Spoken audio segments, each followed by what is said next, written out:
Donc, bonjour tout le monde, et je suis de retour pour ce qui devrait être normalement la dernière capsule de la semaine. Pas la dernière capsule du chapitre, mais la dernière capsule de la semaine. Moi, ce que je vais ensuite poursuivre avec la synthèse d'un alcène à partir d'un alcool. Donc, ça remonte à 2 capsules déjà. Là, j'avais dit que les substrats possibles pour former un alcène, c'est soit un halogénure ou un alcool. La capsule précédente a traité du cas de l'halogénure au complet, là, avec même la règle de Sedef qui vient avec. Et je vais faire ici une capsule qui traite de la réaction avec un alcool qui permet d'avoir aussi un alcène, mais dans une condition qui est différente. La condition différente, c'est qu'un alcool a besoin d'un acide fort habituellement, et je vous dirais que le H2SO4 est un acide là, qui est vraiment très très bien visé pour ça. C'est un acide qui fonctionne très bien. Donc ce qu'on fait, c'est qu'on met un alcool en présence d'un acide comme ça, et on le fait chauffer pour réussir à faire une élimination. Et ça réussit quand même assez bien, là. Ça se fait au laboratoire pour l'avoir déjà fait plusieurs fois.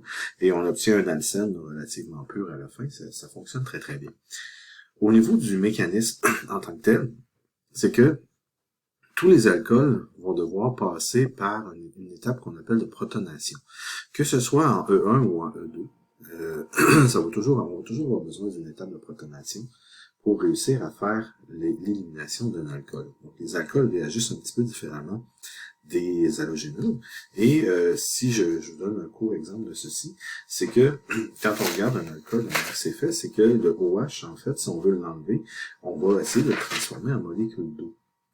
C'est ça le secret pour enlever un alcool d'une molécule, c'est de le faire passer en molécule d'eau. Et la manière que ça fonctionne, c'est que vous allez avoir n'importe quel alcool, comme je vous disais, avec un OH ici, là, et d'autres liaisons sur les carbones, peu importe ce qu'il va avoir. Bien, ce qui va arriver, c'est que, si je redessine mon alcool un peu mieux, là, ça va aider à vos notes de cours. Bien, il faut jamais oublier que sur l'oxygène, il y a 2 doublets libres dans une structure de Lewis sur l'alcool. Et ce que ça fait, c'est quand on le met en présence d'un acide comme H2SO4, qui va générer des ions H+, ou des ions H3+, là, on pourrait l'écrire comme ça aussi, là, souvent en chimie des solutions, on le voit plus comme ça. Bien, il y a un des doublets de l'oxygène qui va être très sensible, là, à la présence de H+, puis l'oxygène va aller rapidement se chercher un proton. C'est pour ça qu'on appelle ça de la protonation. Et ce processus-là, c'est un processus qui est à l'équilibre. Dans votre livre, ils vont peut-être pas le faire comme ça, mais c'est un processus qui habituellement là, est écrit à l'équilibre. Ça donne ce qu'on appelle un alcool protoné. Donc protoné, ça veut dire qu'avec un H+ additionnel. Et à cause du fait que l'oxygène a fourni les doublets pour la liaison, ça fait une liaison de coordinance, il devient chargé positivement. Et naturellement, ça c'est ce sur quoi je vais attirer votre attention, c'est quand on veut faire partir notre alcool, on va former ici une molécule d'eau en puissance, qui va avoir tendance à s'en aller beaucoup plus rapidement qu'un OH tout seul. Donc une molécule d'eau, c'est stable, et c'est ce qu'on appelle un bon nucléofuge. Donc molécule d'eau ici, là, H2O, je pourrais l'écrire comme en puissance, parce qu'il n'est pas encore détaché, mais un H2O en puissance là, qui va quitter la molécule. Donc c'est ça le but, de faire la protonation, et ça va grandement favoriser le départ du OH. Donc c'est pour ça que la présence d'un acide ici, elle est vraiment nécessaire, sinon cette étape-là, si elle n'est pas faite, le OH n'a pas tendance à s'en aller très très facilement. Donc à ce moment-là, vous avez la molécule d'eau qui est prête. Ensuite de ça, tout dépendant si l'alcool est tertiaire, secondaire ou primaire, bien, l'idée de E1 et E2 revient avec le départ, soit spontané ou non, du groupe amovible, là, qui devient là, en fait, qui est le H2O. Donc, je pourrais même écrire ici, c'est l'équivalent du groupe amovible, pour ce qui est de la molécule d'eau qui est là. Et c'est ce qu'on veut réussir à faire, c'est l'enlever. Ça peut se faire en mécanisme de type E1, par exemple pour un alcool tertiaire. Si on a un alcool tertiaire, et là, ce que je vais faire, c'est que je vais faire un alcool tertiaire qui est déjà protoné. Donc, il a déjà passé par la première étape. Et on va avoir un alcool qui est fait comme ça. Puis si je le fais tertiaire le plus court possible, c'est avec des CH3 comme ça, ce qui va arriver, c'est le départ spontané du groupe amovible, toujours à l'équilibre. et qui va me donner la formation d'un carbocation. C'est la particularité du mécanisme E1. Et là, vous avez un carbocation qui est prêt à subir l'élimination.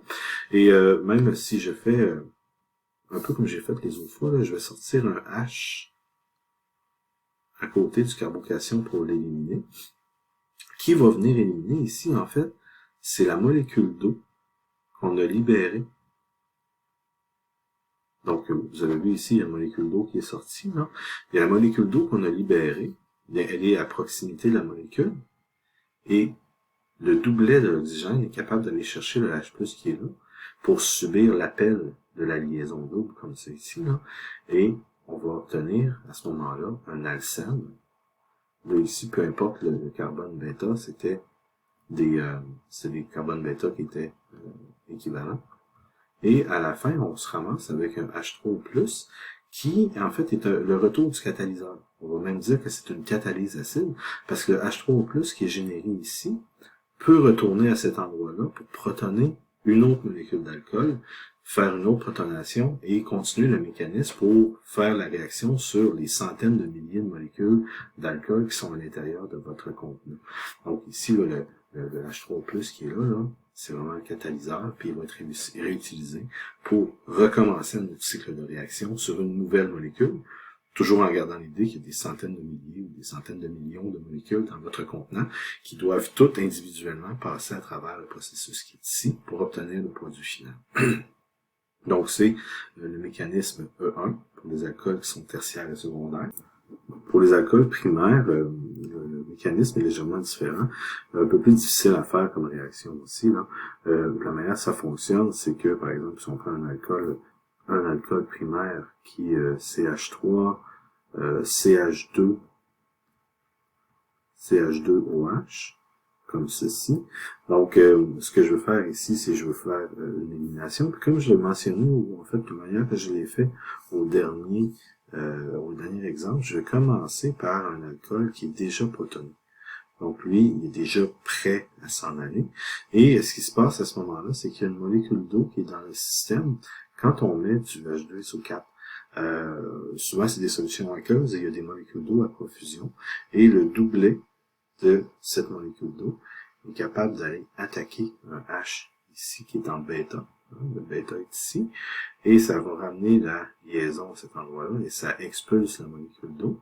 Et à la fin, on se ramasse avec un CH3, CH, double liaison, CH2.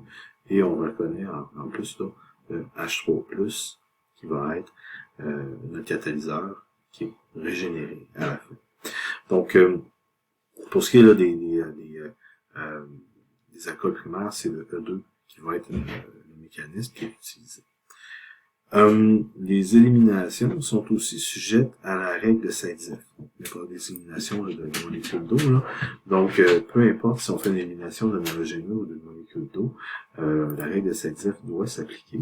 Et quand on a, par exemple, un alcool qui peut ressembler à ceci, je dessine correctement pour avoir des carbones bêta qui sont différents. On peut avoir un alcool qui, ici OH, de l'autre côté CH3, et le carbone alpha, toujours celui qui porte la fonction en tant que telle. Et ici, on a un carbone bêta qui est un CH3, puis de l'autre côté, un carbone bêta qui est un CH. Et lorsqu'on fait la réaction, ça me permet aussi de vous montrer la réaction avec la flèche que j'appelle courte, là. On dit H2SO4 concentré. Donc, c'est comme ça qu'on va écrire notre flèche pour cette réaction-là. Bien, si vous vous souvenez, là, la règle de Saint-Zeph dit que le produit majoritaire va être vers le carbone bêta, qui va avoir le moins de H sur le substrat de départ. Donc, le produit majoritaire serait celui-ci. Donc, le CH3, double liaison comme ça. L'eau est partie, et ça nous donne un CH3 à la fin. Donc, ça serait le composé qui serait majoritaire. Et on aurait un composé qui est aussi minoritaire, qui est l'élimination qui est de l'autre côté. Donc, on peut avoir CH3, CH, CH3 de ce côté-ci, et de l'autre côté, ça donne CH, CH2 comme ceci. Ça, c'est le composé qui serait minoritaire. Donc, vous voyez, là, c'est la règle de Sedzeff va s'appliquer également. Là. Le produit majoritaire est toujours l'élimination vers le carbone bêta qui va avoir le moins de H départ sur le substrat. Donc, à ce moment-là, vous avez l'élimination d'une molécule d'eau, en fait. Hein. Donc, sur les alcools, c'est la façon dont ça va fonctionner. Pour terminer la capsule, j'ai deux petites, très très courtes sections là qui vont vous montrer, entre autres, une dernière façon d'obtenir un alcène. On dit à partir d'un dihalogénure vicinal. Donc, quand on parle de vicinal ici, là, ça veut dire voisin.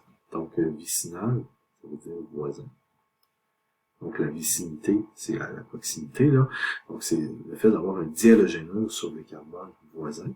Et on va mettre le dihalogénure vicinal en présence d'un atome de zinc. Et c'est ce qui va faire la réaction. Ça peut ressembler à ceci. Vous avez CH3.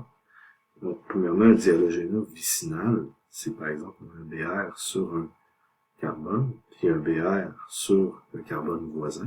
Donc, ça ici, c'est un dihalogénure à 3 carbones. Et on va pouvoir faire l'élimination. Et la manière que ça fonctionne, c'est que le zinc qu'on a ici, le zinc, c'est un bon donneur d'électrons. Il va être capable d'aller chercher un atome de brome par la première attaque, faire descendre la liaison ici et faire ressortir le deuxième atome de brome par le fait même. Et ça va nous donner la formation d'un alcène qui va être localisé entre les deux atomes qui possédaient les bromes en même temps au départ. Et ça va nous donner du Zn Br2 ensuite, qui va sortir de cette molécule-là pour pouvoir, en fait, là, avec les déchets, là, comme je vous disais, les déchets ici, on s'en occupe pas bien. Donc, ici, la question, c'est pas de connaître le mécanisme, c'est de se souvenir que quand on a un dihalogénure vicinal avec un zinc, on peut aussi faire un alcène avec ceci. Donc, c'est une dernière petite réaction pour les alcènes. Et je vais terminer la capsule avec la dernière section pour cette semaine, qui est très très courte, là. La synthèse des alcynes. Donc, les alcynes, en fait, il y a deux façons d'avoir les alcynes. Soit qu'on prend des dihalogénures qui sont géminés ou vicinales. Vicinal, on vient de le voir, c'est un dihalogénure qui sont sur des carbones voisins. Puis géminé, ici, c'est sur le même carbone. Fait que je vais vous donner naturellement les mêmes les exemples en tant que tels. Pour ce qui est du géminé, comme ceci, ça ressemble à ceci, un dihalogénure géminé, pardon. On va avoir, par exemple, là, C, Br, Br, et on va avoir CH3 comme ceci. Et quand on met ça en présence d'une base forte, souvent on va prendre soit du NaOH ou du NaNH2, là, et on va mettre ça avec du chauffage, bien ça va lui donner un alcyne. Donc ici, ça va éliminer deux fois du même côté, et ça va donner un alcyne en tant que tel. Dans le cas présent, ça aurait été le même composé des deux côtés, là, mais la règle de Sedzeff peut s'appliquer si jamais ça peut arriver, mais c'est très très rare, là, mais ça donne un alcyne par dihalogénure qui est géminé comme ça. Et quand on parle de dihalogénure vicinal, comme ceci, et le dihalogénure vicinal, lui, c'est un petit peu plus... c'est la même chose que ce qu'on vient de faire, mais pour un alcyne. Là. Donc, le dihalogénure vicinal, mais qui n'est pas avec le zinc, le dihalogénure vicinal qui va être avec une base forte. Donc, il faut faire attention, là. Il y a une différence. Quand on met le zinc, ça fait un alcène. Quand on met une base forte, comme un NaOH, ça va donner un alcyne entre les deux carbones qui portaient les deux dihalogénures avant d'arriver à ceci. Donc, on va y aller directement comme ça. On dit ici, c'est un mécanisme qui est E2, là, et qui est répété deux fois. Mais en fait, je vous dirais que, ici, souvent, les alcynes, on dit dihalogénure avec une base forte. Ça donne une alcyne directement, là, et on va être capable de former ces composés-là. Donc, je vous dirais, ça termine pas mal là, ce que j'avais à dire sur cette petite section-là. Je vous dirais pour cette première semaine, apprivoiser la règle des 7F, pratiquer les réactions d'élimination, et il y a de bonnes chances que je rajoute probablement une petite capsule d'exemple là, pour vous donner là, comment on applique ça sur différentes structures. Mais ceci étant dit, là, c'est la matière que vous avez à couvrir pour cette semaine.